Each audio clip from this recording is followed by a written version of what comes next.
Coucou mes gazelles, bienvenue pour ce tirage sur le domaine sentimental pour le mois de juillet et cette fois-ci c'est au tour des scorpions. Je rappelle comme toujours et à chaque fois que c'est un tirage général, donc ça ne parlera pas forcément à tout le monde. Vous pouvez déjà avoir vécu ce que je vais dire, vous êtes peut-être sur le point de le vivre ou peut-être que ça arrivera même un petit peu plus tard. Prenez ce qui vous interpelle, ce qui vous touche et ce qui vous fait réfléchir après réflexion, après avoir pris du recul. L'énergie dominante, donc pour certains d'entre vous, amis scorpions, pour le mois de juillet.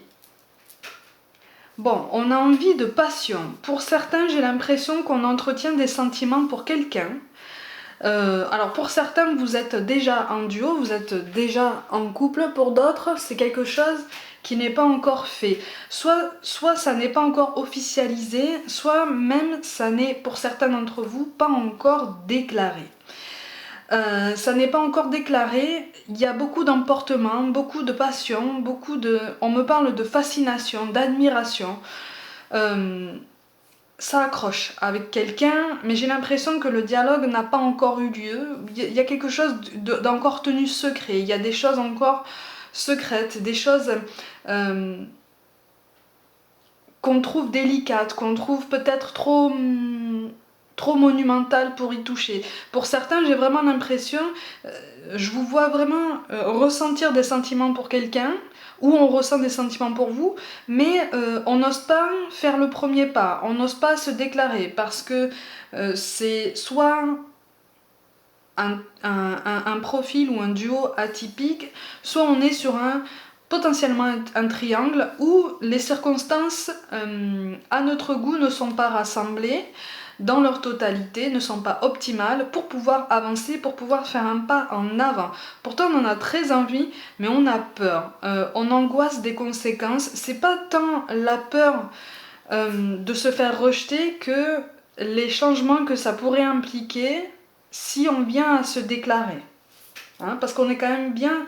On est quand même bien dans nos petites habitudes, on est tombé sur ça au niveau de la carte de synthèse, donc ce vers quoi on va présentement.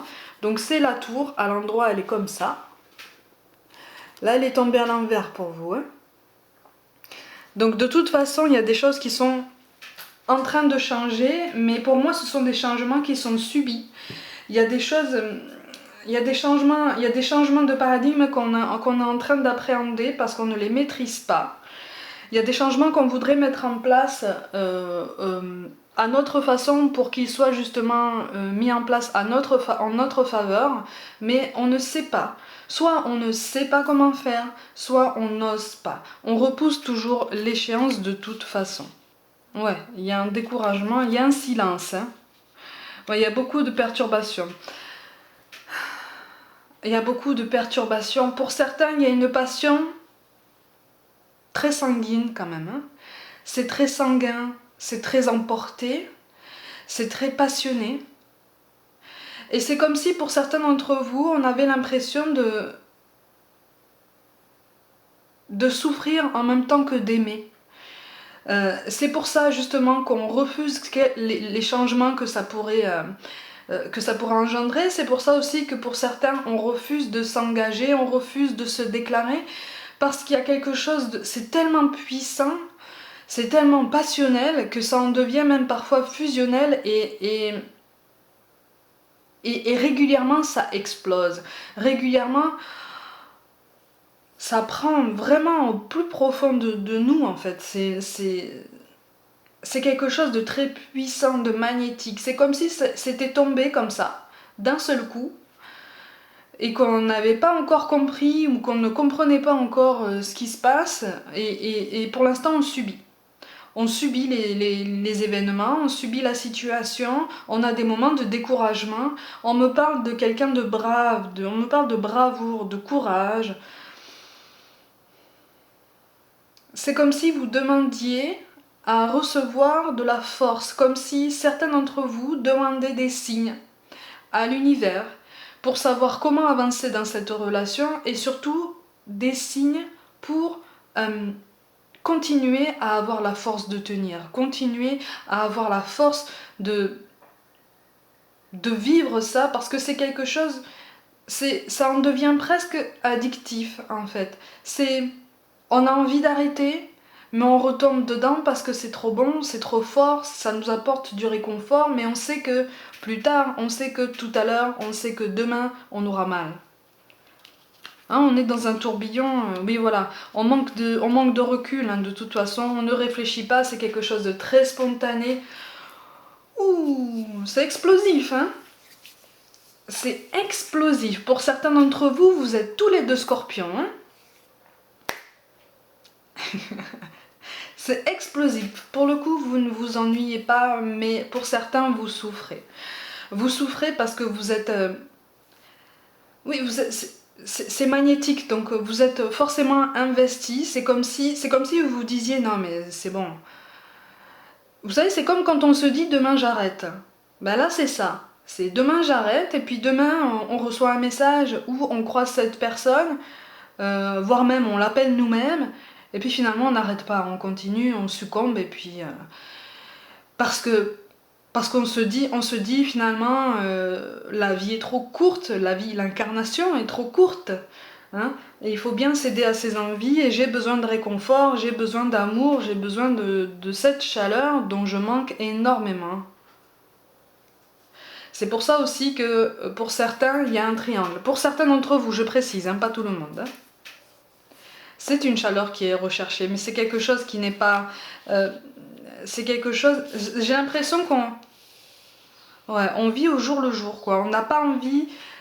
en tout cas, l'un des deux n'a pas envie de se projeter, de faire des plans sur la comète, hein, voilà, de réfléchir à demain. C'est maintenant parce que c'est fort, maintenant c'est puissant, maintenant c'est intense, et il faut être à l'instant présent, ce qui n'est pas faux. Il faut être à l'instant présent et advienne que pourra. C'est un petit peu la philosophie. Du coup, on se restreint, on n'ose pas. Là, il y en a un de vous, soit c'est l'autre, qui n'ose pas s'exprimer sur ses sentiments, qui n'ose pas s'exprimer sur ce côté addictif de la relation, qui fait qu'on a quand même l'impression, on a peur au fil du temps d'aller dans le mur finalement, parce qu'il n'y a pas de projection, il n'y a pas de projet, il n'y a même pas de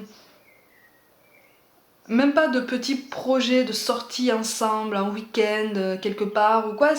Voilà, on ne parle pas de ça. On est vraiment dans la fusion, dans la passion. Et quand ça va mal, on est vraiment dans la colère, on est vraiment dans des mots très très lourds, dans des choix de mots très percutants. Il y a des larmes. Ouais, c'est presque romanesque comme relation, parce que c'est vraiment, il n'y a pas de stabilité en fait, hein, il n'y a pas d'investissement. Ouais. On est bloqué. De toute façon, soit c'est vous, soit c'est la personne en face de vous qui est bloquée. Il y a un blocage par rapport à un investissement personnel, quel qu'il soit.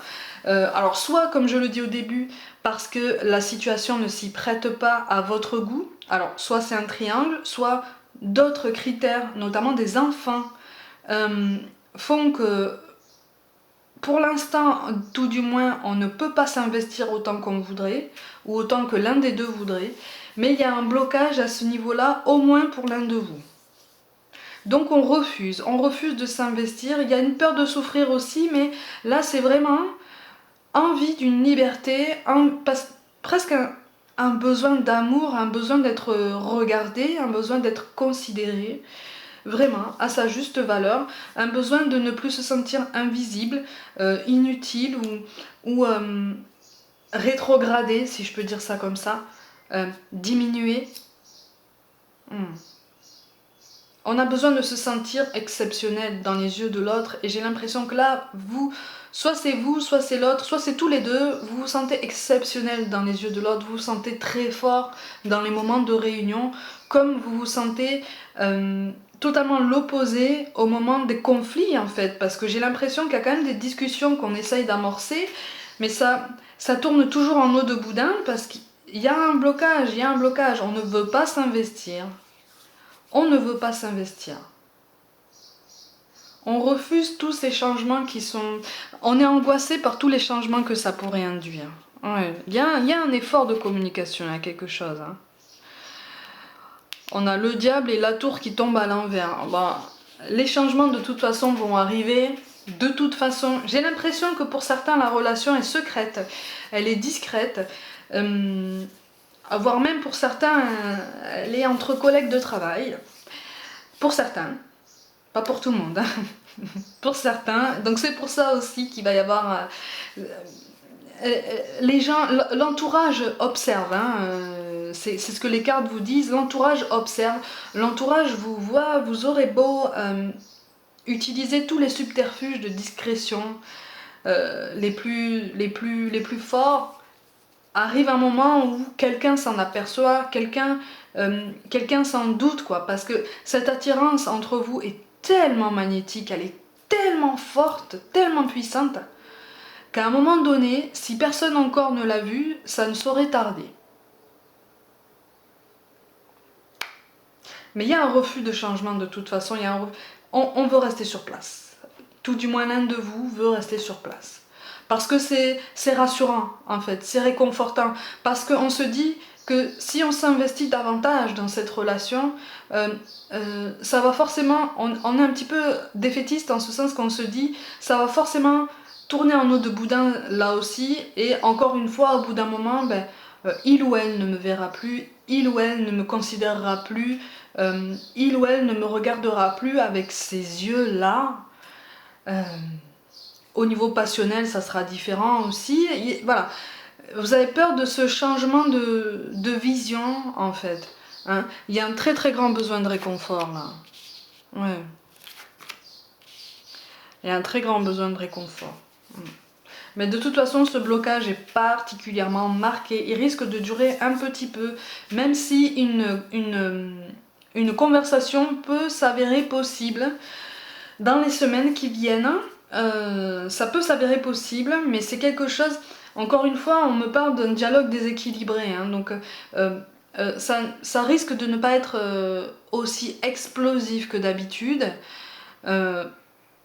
Mais pour l'instant, on n'aboutira pas sur quelque chose de très élaboré. On n'ira pas forcément totalement au fond des choses, hein, au fond des réflexions. On ne poussera pas la réflexion autant qu'on voudrait. Et c'est ça qui fait peur aussi. C'est ça qui fait peur, c'est ça qui angoisse. Parce qu'on a l'impression de marcher sur un fil, on a l'impression de marcher sur un fil au-dessus du vide, mais un vide dont on ne voit pas le fond, en fait. Hein. Donc on se dit, j'ai pas le choix, je continue parce que là je suis en plein milieu. Je suis en plein milieu du fil, donc je ne peux pas m'arrêter, mais si je tombe, qu'est-ce qui va advenir de moi en fait? Qu'est-ce qui va se passer?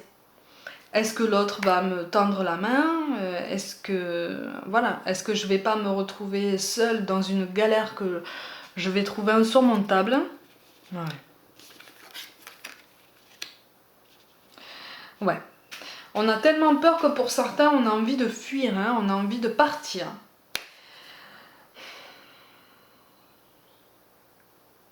Alors pour certains, il va y avoir justement, comme je disais, une proposition, c'est tant mieux ça, qu'il va y avoir une proposition de petite sortie, alors rien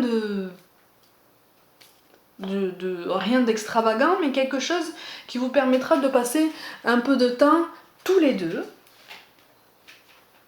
Par contre, encore une fois, ce sera passionnel et on n'ira pas sur quelque chose de très abouti. Pour d'autres, effectivement, j'ai l'impression que on a envie de se sortir de ce schéma. Ça rejoint de toute façon ce que je dis depuis tout à l'heure.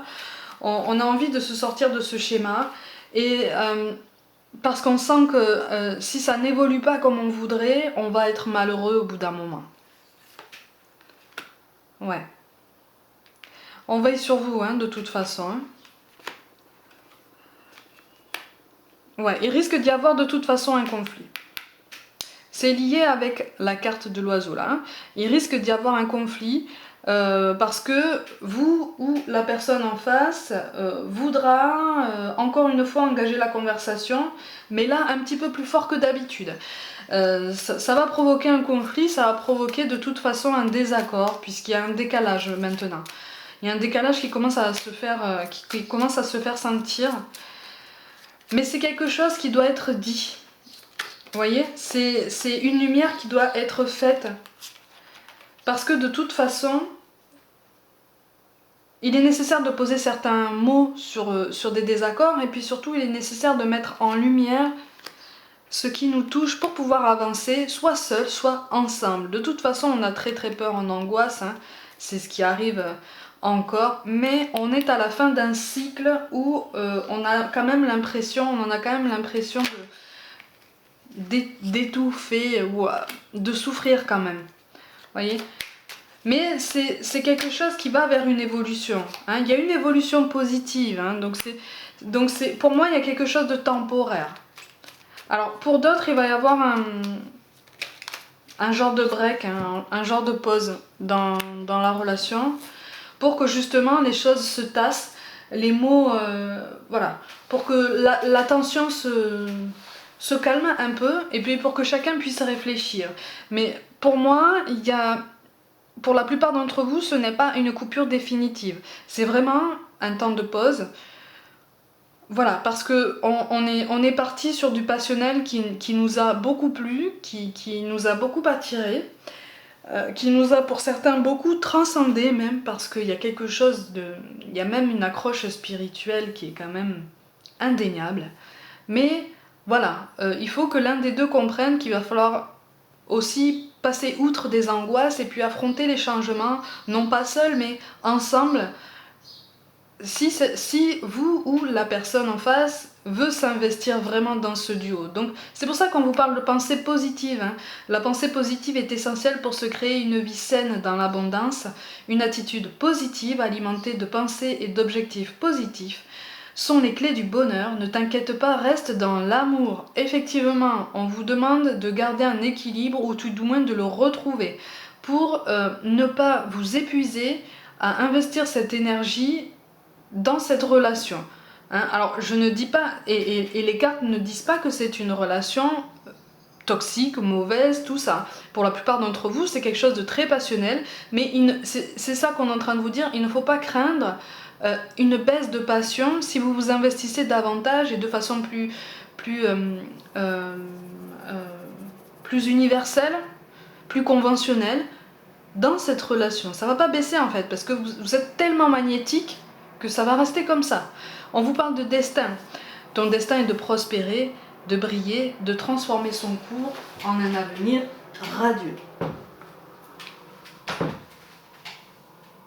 Le combat, la dispute qui fait partie de votre... La dispute fait partie de votre évolution, vous voyez, parce qu'il faut que les choses soient remises à niveau. Il faut que chacun puisse trouver un équilibre équitable dans cette relation. Et là, c'est tout à fait possible, il ne faut pas en douter, hein, parce que là, il y a beaucoup de doutes et c'est normal. Et enfin, on vous parle de bonté. Un geste tendre rallume le pouvoir de l'amour. Rappelle-toi d'être bon envers toi-même. Être bon envers soi-même, c'est soit engager un dialogue et oser poser les mots de façon un petit peu plus forte que d'habitude, soit s'ouvrir au dialogue si c'est la personne en face qui souhaite l'initier, pour justement échanger et être honnête non seulement avec cette personne mais aussi avec soi-même, parce que là les sentiments et l'attirance sont là, c'est juste une façon de gérer cette intensité et les circonstances un petit peu particulières qu'il faut apprendre à gérer, à moduler. De toute façon, il y a une solution pour tout, c'est ce que les cartes vous disent. Amis Scorpions, pour le mois de juillet, donc prenez soin de vous, croyez en vous. Merci pour tout, je vous envoie tout plein d'amour et je vous dis à très vite.